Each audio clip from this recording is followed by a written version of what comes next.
ಮತ್ತಾಯನು ಬರೆದ ಸುವಾರ್ತೆ 7ನೇ ಅಧ್ಯಾಯ 21ನೇ ವಚನ. ನನ್ನನ್ನು ಸ್ವಾಮಿ ಸ್ವಾಮಿ ಅನ್ನುವವರೆಲ್ಲರೂ ಪರಲೋಕ ರಾಜ್ಯದಲ್ಲಿ ಸೇರುವರೆಂದು ನೆನೆಸಬೇಡಿರಿ. ದೇವ್ರ ವಾಕ್ಯ ಏನು ಹೇಳ್ತಿದೆ ಅಂದರೆ, ದೇವ್ರ ಹೆಸರು ಹೇಳ್ಕೊಂಡು ಓಡಾಡಿದ ತಕ್ಷಣ ನಾವೇನಾಗ್ತೀವಂತೆ, ದೇವ್ರ ಮಕ್ಕಳು ಅನಿಸಿಕೊಳ್ಳಲ್ಲ, ಪರಲೋಕ ರಾಜ್ಯಕ್ಕೆ ನಾವು ಹೋಗೋದಿಲ್ಲ ಎಂದು ದೇವ್ರ ವಾಕ್ಯ ಹೇಳ್ತಿದೆ.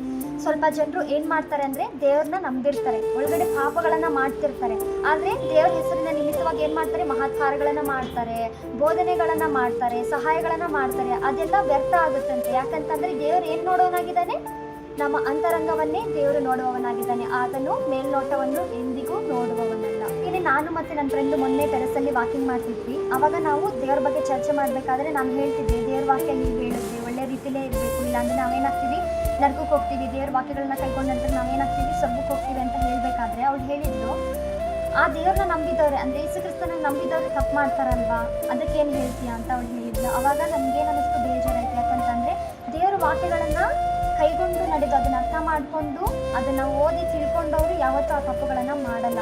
ಅದನ್ನು ತಿಳ್ಕೊಳ್ದೇನೆ ಅದ್ರ ಬಗ್ಗೆ ಏನು ಗೊತ್ತಿಲ್ಲ ಅಂದರೆ ಮಾತ್ರ ಅವರು ತಪ್ಪು ಮಾಡುವವರಾಗಿದ್ದಾರೆ. ಹಾಗೆ ಅವ್ರು ಹೇಳಬೇಕಾದ್ರೆ ನನಗೇನಾಯಿತು, ನನ್ನ ಜೀವಿತ ನೆನಪಾಯಿತು. ಯಾಕಂತಂದರೆ ನಾನು ಕೂಡ ಆ ತಪ್ಪನ್ನು ಮಾಡಿ ಬಂದವರನ್ನು ನಂಬಿ ನಾನೇನು ಮಾಡಿದ್ದೀನಿ, ತಪ್ಪುಗಳನ್ನು ಮಾಡಿದ್ದೀನಿ. ತುಂಬ ದೇವರ ವಾಕ್ಯಗಳನ್ನು ಮರೆತು ನಾನು ಬೇರೆಯವ್ರ ಬಗ್ಗೆ ಮಾತನಾಡೋದಾಗಲಿ, ಕೆಟ್ಟ ಕೆಟ್ಟ ಮಾತುಗಳನ್ನಾಗಲಿ, ಬರೀ ದೇವರ ವಾಕ್ಯಗಳನ್ನು ಮರೆತು ಎಂಜಾಯ್ ಮಾಡೋದಾಗಲಿ, ಈ ಥರ ಮಾಡಿದ್ದೀನಿ. ಸೊ ಆಗ ನನಗೆ ಅವಳು ಹೇಳಿರೋ ಮಾತು ನನಗೆ ಹೇಳಿರೋ ಥರ ನನಗಾಯಿತು. ಅದೇ ರೀತಿ ನಾನೇನು ಮಾಡಿದೆ, ಆ ತಪ್ಪನ್ನು ಹಾಗೆ ಕಂಟಿನ್ಯೂ ಮಾಡ್ಕೊಂಡು ಹೋಗಲಿಲ್ಲ. ಅದರಿಂದ ಪಶ್ಚಾತ್ತಾಪ ಪಟ್ಟು ನಾನೇನು ಮಾಡಿದೆ, ದೇವರ ಆಲಯಕ್ಕೆ ಹೋಗಿ ಮೊಣಕಾಲೂರಿ ಪ್ರಾರ್ಥನೆ ಮಾಡಿ ಆ ತಪ್ಪನ್ನು ಕ್ಷಮಿಸು ಎಂದು ನಾನು ಬೇಡ್ಕೊಂಡಾಗ ದೇವ್ರೇನು ಮಾಡಿದರು, ಅದನ್ನು ಕ್ಷಮಿಸಲ್ಪಟ್ಟರು. ಅದೇ ರೀತಿಯಾಗಿ ನಾವು ಏನೇ ದೊಡ್ಡ ತಪ್ಪು ಮಾಡಿದರೂ ಅದನ್ನು ನಾವು ದೇವರ ಹತ್ರ ಪಶ್ಚಾತ್ತಾಪದಿಂದ ಬೇಡ್ಕೊಂಡ್ರೆ ದೇವ್ರೇನು ಮಾಡ್ತಾನೆ, ಅವನು ಕ್ಷಮಿಸುವವನಾಗಿದ್ದಾನೆ. ವಾಕ್ಯದ ಅರ್ಥ ಏನಾಗಿದೆ ಅಂದರೆ, ಮನಸ್ಸಲ್ಲಿ ನಮ್ಮ ಕೆಟ್ಟತನವನ್ನು ಇಟ್ಕೊಂಡು ದೇವ್ರ ಹೆಸರು ಹೇಳ್ಕೊಂಡು ಒಳ್ಳೆಯದನ್ನು ಮಾಡಿದರೆ ಅದೇನಾಗುತ್ತಂತೆ, ವ್ಯರ್ಥವಾಗುತ್ತಂತೆ. ಯಾಕಂದರೆ ಯೇಸು ಏನಾಗಿದ್ದಾನೆ, ನಮ್ಮ ಅಂತರಂಗವನ್ನು ನೋಡುವನಾಗಿದ್ದಾನೆ. ಅದಕ್ಕೆ ದೇವರು ಹೇಳ್ತಾನೆ, ಸ್ವಾಮಿ ಸ್ವಾಮಿ ಅನ್ನುವವರೆಲ್ಲರೂ ಪರಲೋಕ ರಾಜ್ಯದಲ್ಲಿ ಸೇರುವರೆಂದು ನೆನೆಸಬೇಡಿರಿ. ಪರಲೋಕದಲ್ಲಿರುವ ನನ್ನ ತಂದೆಯ ಚಿತ್ತದಂತೆ ನಡೆಯುವವನೇ ಪರಲೋಕ ರಾಜ್ಯಕ್ಕೆ ಸೇರುವನು.